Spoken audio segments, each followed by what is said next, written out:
few months ago, I had an idea for a video game with horror, RPG, and survival elements. Like all good game developers, I got excited and dove in headfirst, so I began laying out the core mechanics. Player controller, walking, jumping, gathering items. Started making the models. Let's see, there's a lavender bush around here somewhere. Some lavender, passage controllers, different berry bushes that can be harvested. The game had a mathematical progression,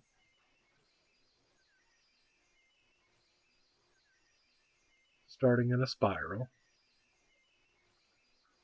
Where over here is where you meet the first boss and exit the tutorial level. By this point, I even had water working and swimming.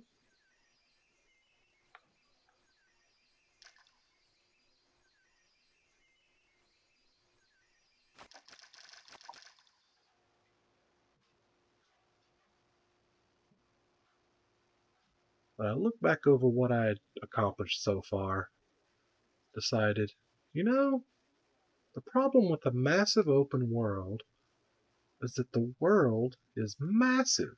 I don't want to make all that stuff. So, I pivoted.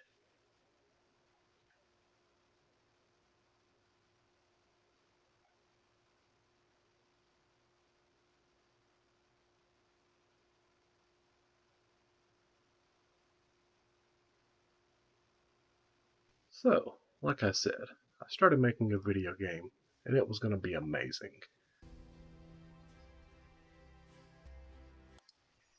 Then I decided, what's bigger than a massive open world? How about an infinite open world?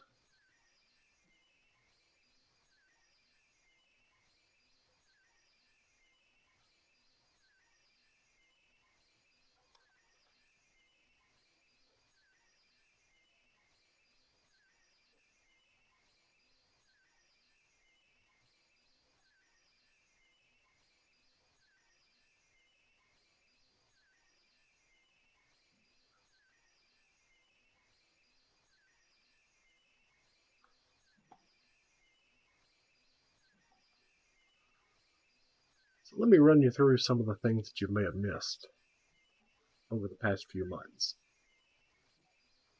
I have got greedy meshing on the full resolution chunks. I have a weather system.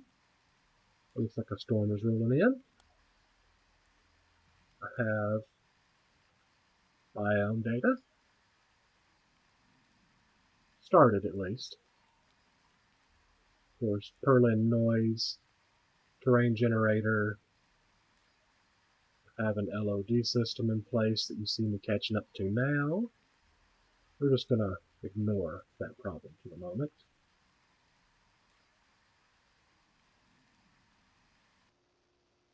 So here we are, back on our platform,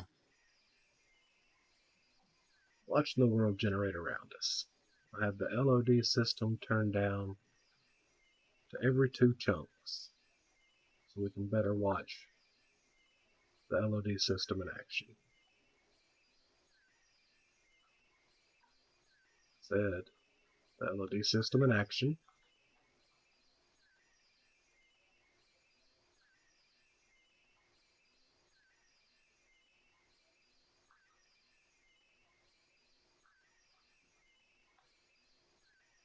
Yep, as soon as you try and show something off, it breaks. There we go.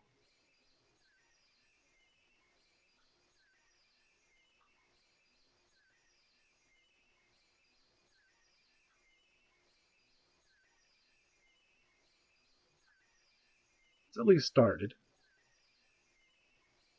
Chunks are 16 by 16 by 16 meters. Each meter is a block. I don't currently have anything larger than a chunk. I still need to add regions and larger LODs. For the next test, let's do a time lapse with a little bit wider radius turned on. So we're going to start out easy with this one. Half a kilometer. In Minecraft, that is 32 chunks. I'm going to run this at 8 times speed, and you can notice that it's already done. Under 2 minutes for half a kilometer. Not bad. Next up, let's try a 1 kilometer. In Minecraft, that would be a 63 chunk viewing distance. Something that the developers among you might find interesting is that I'm using octrees for the LOD system, along with flat arrays for the fast lookups. I'm also doing all of this on a 10-year-old gaming laptop. None of that fancy hot swapping GPUs the kids are so fond of these days. And all of this that I'm showing you is during terrain generation. This is not saved to disk and being loaded from disk. This is actively being generated. Looks like we got 1 kilometer loaded in just over 20 minutes, so that's not bad. That's an entire pi's worth of kilometer at pi times radius squared. Good news, everyone. Found my mountains. They're hiding under a bug. I know what you're thinking, but yeah, it was a very big bug.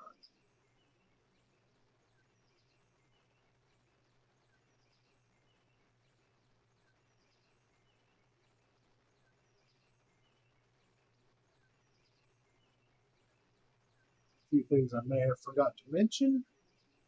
Up at the top right hand corner, you can see the mini map. I don't have it participating in the frustum culling.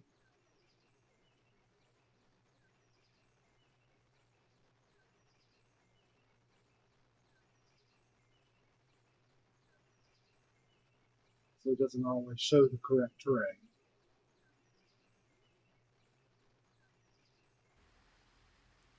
Go down for a closer look.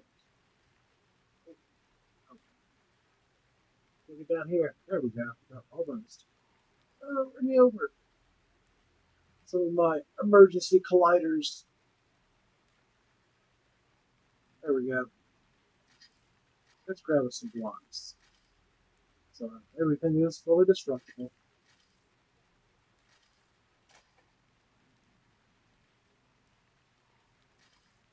Still a few problems with the emergency colliders, but we're not going to delve too deep into that right now.